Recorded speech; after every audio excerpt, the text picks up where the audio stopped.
Hi guys, Raisa here. Welcome back to my channel. It's been a long time. Ang tagal kong hindi nag-film, ang tagal kong hindi nag-upload.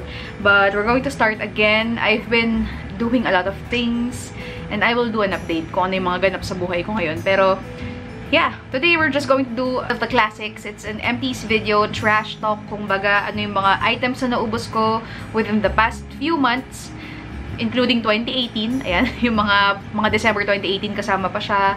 And ano yung mga naubos ko, will I repurchase or not? You know the drill, guys. You know how empties video works. So without further ado, let's begin. So we're going to start with skincare. Ang dami kong naubos na mask. I love facial mask. Yung mga sheet mask na nilalagay every night. I usually apply them every night. So we have here the everyday mask ang tawag. This is from Boom de Ada. Hindi ko alam kung paano basahin yung brand. Pero yeah, yung mga ganyan. We have green tea, rice, merong honey.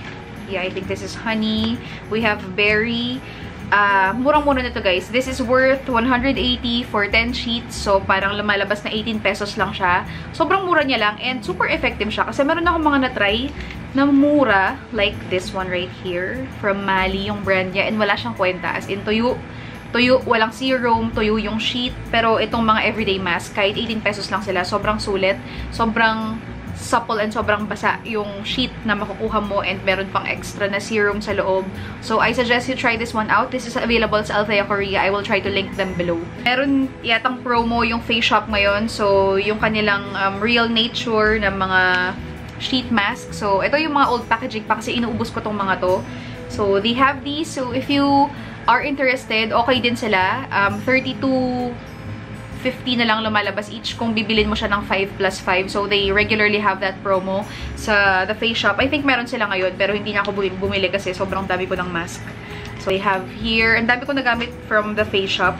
Kasi you have to check the expiration date. Kasi meron siyang expiration date sa baba. And, yeah, ito yung mga inubos ko lang na malapit na mag-expire. That's available sa Watsons. This is from Mediheal. Mediheal yung brand niya. And I think 99 pesos to sa Watsons or basta less than, more than 50 but less than 100. So, this one is good. Yung collagen nila, maganda siya. And meron pa akong isang na-try na nawawala na, natapon ko na yata. Yeah, pero okay din. So, if you want something medyo level up, medyo hydrating talaga siya, try Mediheal. So, nakaubos rin ako ng mga iced tea mask. I have a lot of these. A lot of what I have is available sa Miniso. So, yung ganyan siya. Miniso yung brand nito. Basically, this is just a warming eye mask. Alam nyo na kung paano to. So, yeah, lalagay mo lang siya sa mata mo and then iinit siya. Magkakaroon siya ng 4-degree heat na nakaka-relax and nakaka-soothe ng eye area kapag pagod ka or gusto mo mag-relax sa gabi. So, yan. Madalas nakakatulugan ko itong mga to kasi sobrang nakaka-relax talaga siya. But I'd say the Miniso one is a little warmer than the one from Meg Rhythm. Ito yung available sa Watsons. This is worth 74 each. And meron siyang amoy. Merong lavender, merong chamomile, merong amoy ginger. So yun, makakapili ka ng scent. Which is nakakadagdag sa relaxing sensation na ganap. So, yeah, this is a bit warmer. Sa experience ko si Miniso, meron siyang point na kailangan mo na siyang tanggalin kasi medyo nakakapaso na. Pero yeah, if you want something na sakto lang, Meg Rhythm, I'd suggest this one. Kaso kasi sobrang mura ni Miniso. I finished a few of facial wipes in general. So I have here the Baby First. Ito yung, alam nyo yun, yung mga mura na maraming laman na makakita nyo sa Watsons or sa kahit anong drugstore. So si Baby First, ito yung ginagamit ko sa pangtanggal ng swatches, panglinis ng, yeah, basically swatches. Hindi ko siya ginagamit sa mukha. Nivea Daily Essential Anti-Blemish Exfoliating Wipes. Ayoko to. Hindi ko siya nagustuhan. Wala siyang masyadong effect sa akin. I'd still go for my simple micellar cleansing wipes, which is nawawala yung empties ko. Pero meron ako naubos na ganon na dalawa. So, yeah. I passed this one. I finished a lot of alam ko marami ako naubos na ganito. Pero dalawa lang yung andito. It's the Biore. Hindi ko na naman alam basahin, guys. Pero yun yung kanilang facial tawag dito, cleansing oil cotton facial sheet. So, ganyan yung itsura niya. Pero ito, nasa loob siya. Yeah, so wala dito yung wipes. Meron pa siyang another packaging sa loob. And yeah, basically ganyan lang siya. This is worth 99 pesos. Sobrang dali niyang dalhin if you are onto traveling. Meron siyang available sa Lazada na full-on 40 sheets or 30 sheets yata. Meron din akong ganun. Pero if you want something that you can travel with, okay na okay to kasi 10 piraso. And this gently and very effectively removes your makeup, even your mascara. Kahit waterproof mascara, kaya niyang tanggalin. As in, sobrang totoo. Yan, yung nasa picture na ini-endorse nila na parang dumidikit yung mascara dun sa cotton sheet or something. Sobrang totoo siya kasi, yeah, it just removes my makeup very effectively. Kahit yung mga liquid lipstick, mga mascara, ganun. So, I bought from Miniso para matry lang si makeup remover nila, yung cleansing towelettes nila. Basically, ganyan lang itsura. Ang mura kasi nito, parang 119 pesos for 6 packs of these or 5 packs of these. Kaya I have this one everywhere. Meron sa kotse, meron dito, meron ako sa side table. Hindi siya ganun ka-special, walang masyadong ganap sa kanya. Hindi siya kasing galing nito na magpangtanggal ng makeup. Pero okay na rin siya. If you are a daily user of makeup na wala ka namang ginagamit na waterproof anything, okay na rin sila. I didn't experience any breakout. Yeah, okay lang siya. Okay lang. Dire-diretsuhin natin since nasa cleansing tayo. I finished 3 micellar water. Iba-ibang brand. First is si Garnier. I really like this one. Out of the 3, pinaka-favorite ko si Garnier. Kung hindi kayo pala gamit ng mga waterproof makeup, okay na to. It gently and effectively removes your daily makeup. Same with L'Oreal and Maybelline. I think these are equal. Halos pareho sila. Meron akong ginagamit ngayon, this one. Yan, si L'Oreal Micellar Water. And meron siyang oil sa kanya. So, it removes even the waterproof makeup. Sa lashes and sa mascara, hindi siya pa rin ganun ka-effective. Medyo hirap pa rin akong tanggalin yung waterproof mascara sa kanya. Pero for the liquid lipstick and all other makeup and all other waterproof makeup, okay siya. Like the eyeliner, kayang tanggalin nito. For me, this one is better than this one. Ito, kahit meron siyang oil separation na ganap like that, hindi siya ganun malagkit. Kahit hindi ka mag-wash, I have tried this na hindi ako nag-wash ng face. As in yung sobrang plakda ka na, sobrang pagod ka na. Nilagay ko lang to sa cotton just to remove the dirt on my face. And okay lang sa akin yun. Hindi ako nalagkitan, hindi ako naging uncomfortable. So, yeah. Highly suggest that one. Pero hindi siya empties. So, as you can see, mahilig ako sa micellar water. Mahilig ako sa pre-cleansing. Pre-cleansing is one of my fave part ng skincare routine. Facial wash, dalawa. I finished the Mario Badescu finally, the enzyme cleansing gel. This one, I won't repurchase kasi wala akong nakitang fantastic or wala akong nakitang extraordinary effect sa kanya. It's just a regular cleansing gel. Pero kung sensitive yung skin niyo and gusto niyo ng walang amoy, gusto niyo ng something really gentle talaga, you go with this one. It's really gentle. To the point na, yun nga, medyo wala siyang effect sa akin kasi sobrang gentle niya. Tagal kong inubos ito kasi sobrang dami niya. 8 fluid ounces. Next one is the Fresh Soy Face Cleanser. This one is also gentle. It's also gel type of cleanser. Hindi siya cream. Just like this one. Pero I'd say this is more effective in removing dirt on my face. Mas nararamdaman ko na mas nalilinis yung face ko dito. Mas wala siyang residue. Alam niyo yung residue ng makeup or something. So, I go for fresh instead na ito. I finished this one. Matagal ko rin itong inubos. This is the Mario Badescu Facial Spray with Aloe, Herbs, and Rose Water. Ito yung kulay pink. May konti pang natitira. Kulay pink siya and ina-apply ko siya sa morning. So, I just spray this all over my face to add a little moisture on my face kasi medyo tedious kung mag-a-apply pa ako ng full-on routine na maglalagay ako ng mga cream-cream na ganap. This one is very lightweight. It's also very moisturizing, pero hindi ko talaga matake yung amoy ng rose water. Hindi ako mahilig sa amoy ng rosas, hindi ako mahilig sa amoy ng very florally or something. I feel like it's an old woman scent. Pero okay lang naman na maging matanda. Pero yun, hindi ako mahilig sa mga ganitong amoy. Siguro mas magugustuhan ko yung kulay green nila. And also, they came up with the lavender one, yung kulay violet naman. So, I would maybe repurchase this one on that variant. So, let's try the cucumber and green tea tsaka si lavender. And I finished the GF Effector It Skin. And para sa akin, wala itong effect. Nakaubos ako ng isang bote nang hindi ko talaga siya na-appreciate. Okay lang kahit hindi ko siya i-apply. I don't really feel anything. Don't really feel na medyo kawalan siya sa skin ko kung hindi ko man siya ma-apply. So, yeah. This is just a fail for me. Pero mura lang kasi to. I think this is worth 300 plus lang sa Althea. So, yeah. But, I'm finally out of that and I won't repurchase. This one I really loved. It's the Laneige Water Sleeping Mask in the scent lavender. Pero hindi siya amoy lavender. Mas halos kaamoy niya rin yung kulay blue.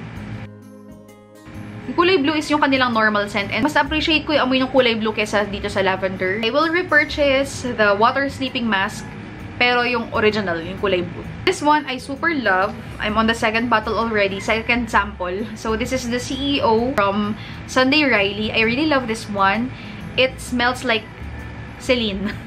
Amoy siyang Celine. Alam nyo yung vitamin C na Celine na parang liquid na ganap. Amoy siyang ganon. As in, super amoy siyang ganon. Definitely feel like you're applying vitamin C.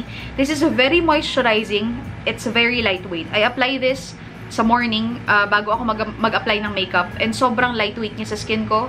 It doesn't feel slippery or something. Hindi siya uncomfortable sa pakiramdam. So, I am actually considering to buy the full bottle nito kasi nasa second sample na ako. And yung second bottle ko, yung second tub ko, yung second sample is paubos na rin. So, I really like that.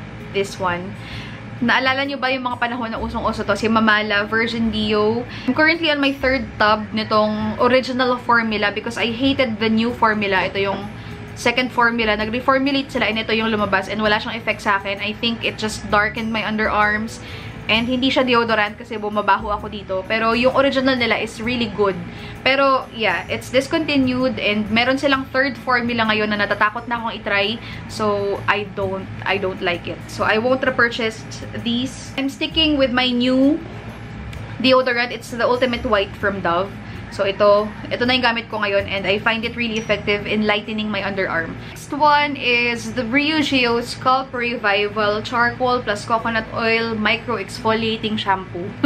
Ang haba ng pangalan. Pero technically, this is a shampoo that's meant to exfoliate your scalp and remove the dirt and all the gunk and build up dun sa scalp mo. And this is really effective in doing that. This has a very minty and very cooling sensation. Meron siyang amoy mint sa kanya and amoy siyang peppermint and mararamdaman mo talaga sa scalp mo na sobrang lamig sa scalp mo. It's just a nice feeling and sample tub lang to. So I'm actually considering repurchasing this one pero yung big tub na. Ako na tayo sa makeup. Yeah, I finished one sponge. This is from Eco Tools. It's from Eco Tools and this is just done. Tapos na. Ano rin to, nagamit ko rin siya for 6 months or more. Yeah, pero hindi ko kasi siya constantly ginagamit. Like, use this for a good amount of time. So, yeah. I'd say it's done. Primers. Ito, nandun pa rin siya sa bin ko. Hindi ko alam kung na-mention ko na to before sa MTC video ko. But, kung hindi ko pa ma-mention, nakaubos ako ng isang Hangover X primer from Too Faced. This is a good primer. It smells like coconut. Like artificial coconut. Pero, yeah. This is very, very moisturizing. Almost borderline moisturizer siya. So, if you have dry skin and you have the money, go for this one. Pero yung dupe niyan, for me, is the Face Blur from Etude House. I've also finished one. And I might repurchase this one kung makaubos ako ng primer sa dami ng primer ko sa cabinet ko. Pero mukhang malabo mangyari yun. So definitely repurchase this one. This really did blur out my face, blurred out my pores. True Lash Sensational from Maybelline. Ito, sobrang dali niyang maubos. Hindi ko alam kung ako lang ba. Pero yeah, madali siyang maubos para sa akin. So I finished two. I finished also the big Magnum Big Shot. I like this one more than this kasi mas gusto ko yung wand nito. Pero yung formula ng Maybelline mascaras is talagang hindi siya mabigat. So I really like formulas of Maybelline. Kahit yung kanilang, yung nasa red, nasa pink na tube. Gusto ko rin yun. But I won't repurchase these because I have found the ultimate and my favorite mascara of all time, which is the Voluminous Lash Paradise from L'Oreal. Ito, nakaubos na ako ng isang tube and meron akong dalawang backup. So, kapag nagsisale siya sa Lazada and nagsisale siya sa mall, I make sure I grab one. Kasi ang mahal niya, 500 pesos for this tube. So, hindi ko siya binibili on its regular price. I wait for the sale.